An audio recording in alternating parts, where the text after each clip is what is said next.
6 साल की थी जब उसके माता पिता एक एक्सीडेंट में मारे गए और तब से ही सोना की जिंदगी बद से बदतर होती चली गई। कहने को तो उसके चाचा चाची उसका ख्याल रखने के लिए उसे अपने साथ ले आए थे, लेकिन हकीकत इससे बहुत अलग थी। ये देखो, ये महारानी अब तक सो रही है। ए कामचोर, उठ जल्दी से, वरना तेरे हाथ पैर तोड़ दूंगी। चाची, बस अभी उठ रही हूँ। फौरन उठकर खड़ी हो जा, आज पिंकू का बर्थडे है, हम सब पिकनिक पर जा रहे हैं। 1 घंटे में निकलेंगे तो उससे पहले सबके खाने और ले जाने के लिए सैंडविच तैयार हो जाने चाहिए, समझी? चाची, मैं भी चलूं क्या आपके साथ? कोई जरूरत नहीं है, तुझे पाल रहे हैं ये कम है क्या, जो अब तुझे घुमाने फिराने का भी ठेका ले ले हम। सोना के साथ हमेशा ऐसा ही होता था। सोना को हमेशा से घूमने और नई नई जगहें देखने का बहुत शौक था, लेकिन अपने माता पिता को खोने के बाद से ही सोना के शौक तो दूर की बात है, उसकी बुनियादी जरूरतें भी पूरी नहीं हो रही थी। सुन, ये सैंडविच यहाँ क्यों रखा है? चाची, ये एक सैंडविच मैंने अपने लिए रख लिया था। और ऐसा करने से पहले तूने मुझसे पूछना भी जरूरी नहीं समझा? अगर पूछ लेती तो शायद मैं ये सैंडविच तुझे खाने भी देती, लेकिन नहीं, तुझे तो बहुत अक्लमंद बनना है ना। ठीक है, अब तेरी सजा ये है कि जब तक हम लोग पिकनिक से वापस घर नहीं आ जाते तू भूखी रहेगी। ला, ये सैंडविच मुझे दिलाकर, और रसोई में भी मैं ताला डालकर जाऊंगी। नहीं चाची, ऐसा मत करो, मैंने कल शाम से कुछ नहीं खाया है। सोना रोते हुए अपनी चाची से माफी मांगती रही, लेकिन उसकी चाची का दिल नहीं पसीजा। सभी लोग सोना को घर में अकेला छोड़कर पिकनिक पर चले गए। घर की रसोई पर ताला था और न ही सोना के पास कुछ खरीदने के लिए पैसे थे। सोना रोती रही, लेकिन वहाँ उसकी सिसकियां सुनने वाला भी कोई नहीं था। रोते रोते कब उसकी आंख लग गई, खुद सोना को भी पता नहीं चला। कहाँ गया वो सब? अरे लगता है वो सब सपना था, लेकिन वो जगह कितनी अच्छी थी। काश मैं वैसी ही जगह पर सचमुच जा सकती।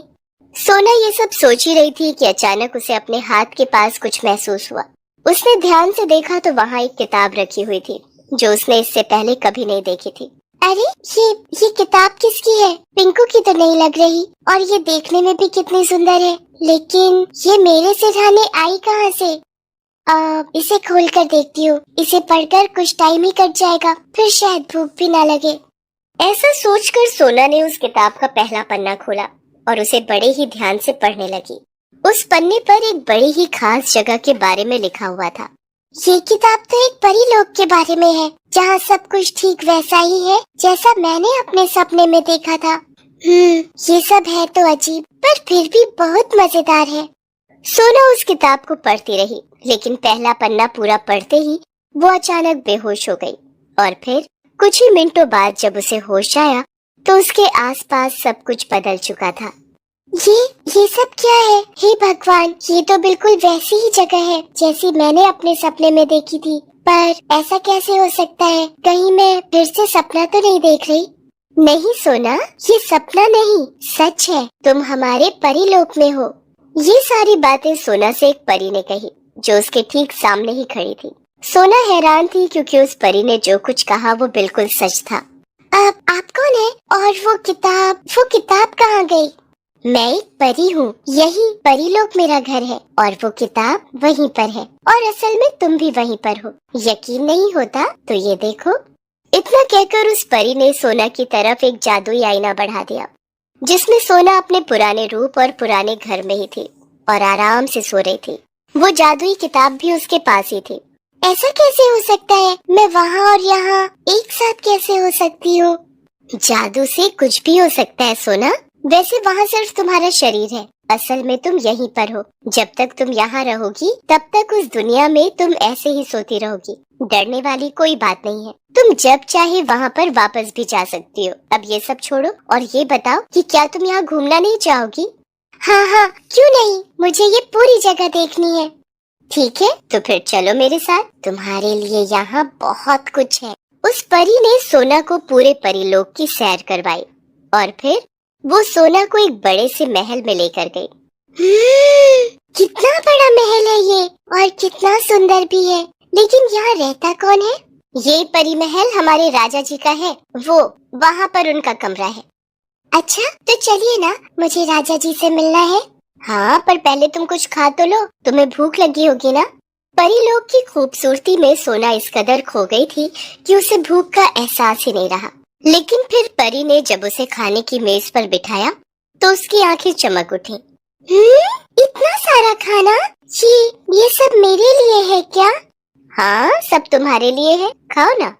उस दिन सोना ने कई सालों के बाद जी भर कर खाया और फिर थैंक यू परी जी, सच में मजा ही आ गया। अब हम क्या करेंगे? तुम्हें राजा जी से मिलना था ना, तो फिर चले। लेकिन रुको, तुम ये कपड़े पहनकर राजा जी के सामने नहीं जा सकती। इतना कहकर परी ने अपनी जादुई छड़ी घुमाई और इसके साथ ही सोना के फटे पुराने कपड़े एक सुंदर सी पोशाक में बदल गए। अब सोना भी बिल्कुल एक परी जैसी ही लग रही थी। अब तुम राजा जी से मिल सकती हो, चलो मेरे साथ। और मेरी एक बात ध्यान से सुनो, राजा जी से अदब से बात करना, उनसे ऐसा कुछ मत कहना जिससे वो नाराज हो जाए। जी ठीक है, मैं ध्यान रखूंगी। इसके बाद वो परी सोना को राजा जी के कमरे में लेकर गई। वो कमरा बहुत ही बड़ा और शानदार था। ऐशो आराम की हर चीज थी उस कमरे में। सोना, तुम यहीं बैठकर इंतजार करो, राजा जी बस आते ही होंगे। अब मैं तुमसे थोड़ी देर में मिलती हूँ। इतना कहकर परी वहाँ से चली गई और सोना काफी देर वहीं इंतजार करती रही। फिर अचानक उसे कुछ हलचल सुनाई दी। कौन है? ये आप है क्या राजा जी? सोना की बात का किसी ने जवाब नहीं दिया, लेकिन उसे एक विशाल कदकाठी वाली परछाई दिखाई दी। सोना समझ गई कि ये परीलोक के राजा ही हैं। सोना ने फौरन झुककर राजा जी का अभिवादन किया। राजा जी, मैं सोना हूँ। एक जादुई किताब मुझे यहाँ लेकर आई है। यहाँ सब कुछ बहुत अच्छा है और सब लोग भी बहुत अच्छे हैं। वो परी जी, उन्होंने मुझे कितने प्यार से खाना खिलाया, मुझे ये ड्रेस गिफ्ट की। सच में मुझे यहाँ आकर बहुत अच्छा लगा। लेकिन अब मुझे वापस जाना होगा क्योंकि मेरे चाचा चाची घर आने ही वाले होंगे। उनके आने से पहले मुझे वापस जाना होगा। नहीं, तुम कहीं नहीं जाओगी, कभी नहीं जाओगी। आपका चेहरा और आपकी आवाज। नहीं, मुझे घर जाना है, अभी जाना है। देखो, तुम रो नहीं, तुम जाना चाहती हो ना, तो ठीक है, तुम जा सकती हो। सोना बुरी तरह से डर गई थी क्योंकि असल में परीलोक का राजा एक राक्षस था जो देखने में बहुत ही भयानक था और उसकी आवाज भी बहुत डरावनी थी। सोना परीलोक में एक पल भी नहीं रुकना चाहती थी, वो बस रोए जा रही थी। राजा ने फौरन परी को बुलाकर सोना को वापस उसके घर भेजने का आदेश दिया। लेकिन राजा जी, अगर सोना चली गई तो आपको उस जादूगर के श्राप से मुक्ति कैसे मिलेगी? श्राप? कैसा श्राप? ये कई साल पहले की बात है। एक बुरे जादूगर ने हमारे परीलोक पर हमला कर दिया था। उसने हमारी रानी परी और राजा जी को मार दिया। तब हमारे राजकुमार जी ने हिम्मत दिखाकर उस जादूगर का मुकाबला किया और उसे यहाँ से मार भगाया।